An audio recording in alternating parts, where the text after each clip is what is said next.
Hola amigos, bien o qué. Entonces, hoy, día número 4 con este programa del mejorar la fluidez. Y hoy voy a hablar un poco más con el técnico que yo utilizar para organizar mi vocabulario esencial, como dice en este caso, flashcards. ¿Listo? Y recuerdo que ese es para buscar por alguna situación, por un específico. Es un poco diferente por el vocabulario en general. Vocabulario en general es algo, cosas, todas las palabras que tú vas a escuchar para practicar por la situación para nosotros, para solo buscar y estudiar las palabras claves, las esenciales por las oraciones que tú vas a decir, vas a hablar.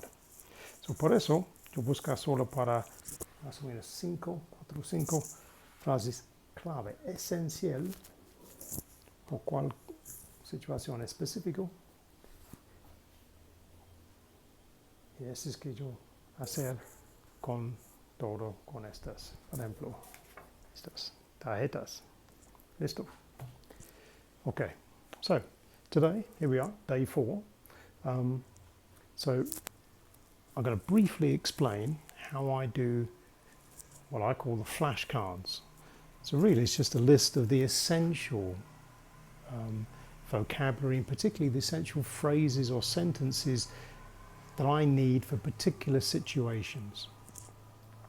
So there's a big difference between the vocabulary generally, which obviously we need to improve and get as much vocabulary as we can so we understand what people are talking about. But in most situations, we only need to say a much smaller amount of that. So this is why it helps us focus our practice on the essential phrases or sentences that we're going to need in particular situations. So that means we've got less things to remember.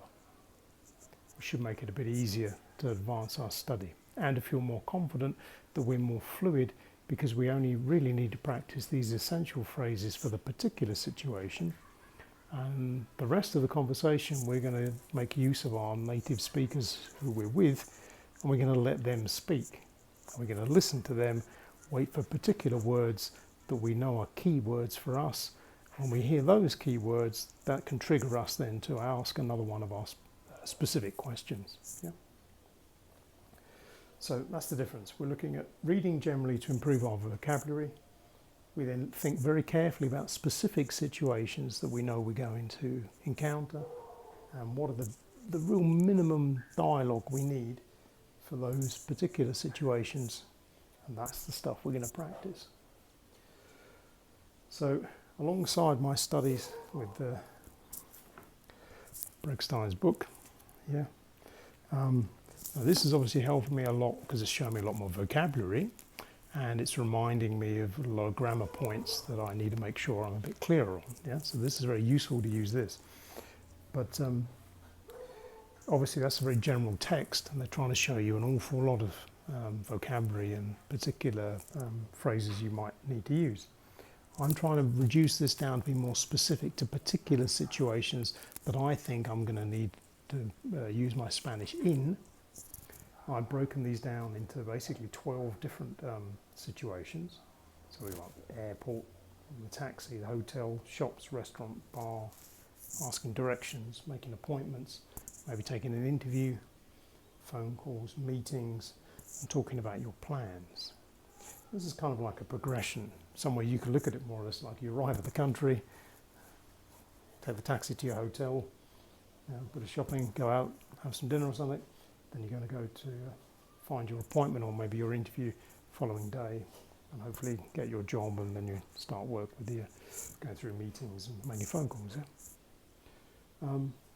So taking the taxi one as an example, think really carefully about what's the minimum phrases you need for this, because obviously when we're in the taxi we're going to hear all sorts of different vocabulary. Maybe the radio's on, So you can listen to all kinds of like the news, the weather report, maybe the sports that's on the radio in the taxi. And then it depends obviously on the driver of whether he wants to talk or not. Some of them are very chatty, some of them lesser. So there are some essential questions we need to prepare for. Clearly the first one is we're going to be asked where to. Where are we going? We need to be able to answer that question. And then we might get some extra ones because generally you're in the taxi from the airport. Often they're going to ask you something like where are you from? What do you do? These kind of questions. Yeah? So I prepare for that. So I know I need to be able to say where I'm going to. So in my case, I need to think about the address of, let's say, the hotel I'm going to.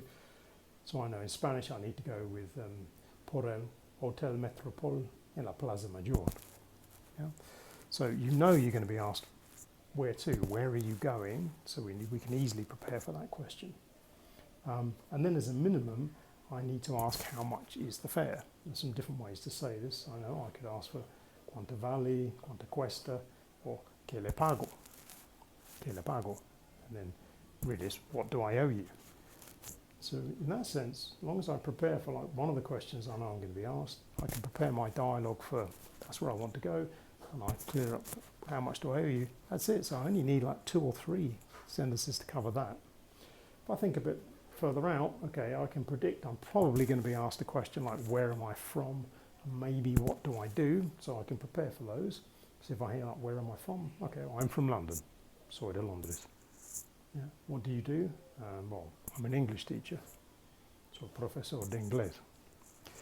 So I hope you can see really what we're looking at here is we acknowledge we're going to hear a lot more vocabulary in the situation than we need to say.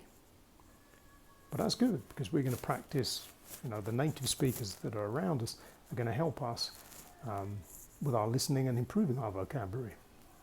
But in the specific situation, we only need to say 2 or 3, maybe 5 particular sentences to advance that conversation, and then we rely on the native speaker saying more back to us. That's the idea. This helps us focus it and reduce the amount of phrases we need to practice. So have a think about that. Now you might have a different list of specific situations to mine. I've thought about this. I thought, okay, let's try and structure it in this way. But maybe you think things like the interview or the kind of stuff you need in your job might be the more important thing for you.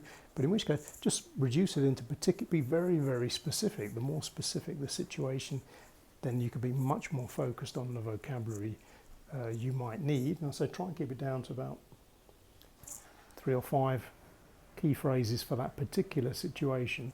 And I think you'll find it easier to practice revising and feel more confident in that situation. Obviously there's some other phrases we know we're going to get asked quite a lot, and eventually we will repeat these more often. So my idea when I'm working through my 90-day challenge, obviously within the first week or so I should have produced cards for each of these topics, and then I'm working my way through this book in parallel. And because this introduces me to an awful lot more vocabulary, and also there's some grammar points that are discussed in the book, this is going to help me together to improve my general understanding. And I'm getting plenty of practice at reading aloud, because in every chapter there's at least 1 or 2 of these short reading comprehensions. So just before we go, to demonstrate again how I'm doing today, I'm going to read the short paragraph we have here on page 51, which is El Restaurante. So see what you think. Déjame saber en los comentarios, ¿no? Okay, here we go. Reading comprehension. El Restaurante. Es la 1 de la tarde y el restaurante español está lleno. Es un restaurante popular y económico.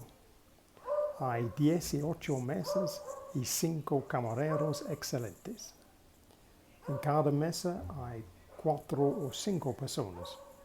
El ambiente es espectacular.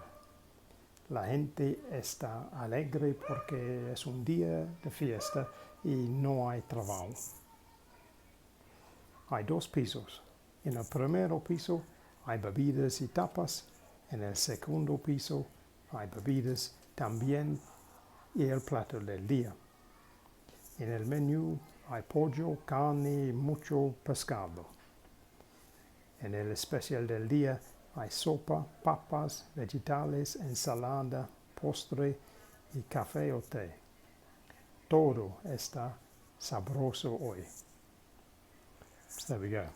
Quick bit of practice. And as I've gone through that, any additional new vocabulary or words I couldn't remember from last time, I'm just taking notes of those as I go. When I get to probably the first week of this, I'm going to recap the new vocabulary just so I keep that fresh. So hopefully, by the time we get to there, I should have finished most of the cards for this piece, and then I can start using the cards daily just as a repetition and continue working through the book just to consolidate with the grammar. So there we go, that's the plan so far. We're only 4 days in, but wherever you are with your practice, I hope it's improving. So buena suerte, and hasta la próxima. See you next time. Cheerio.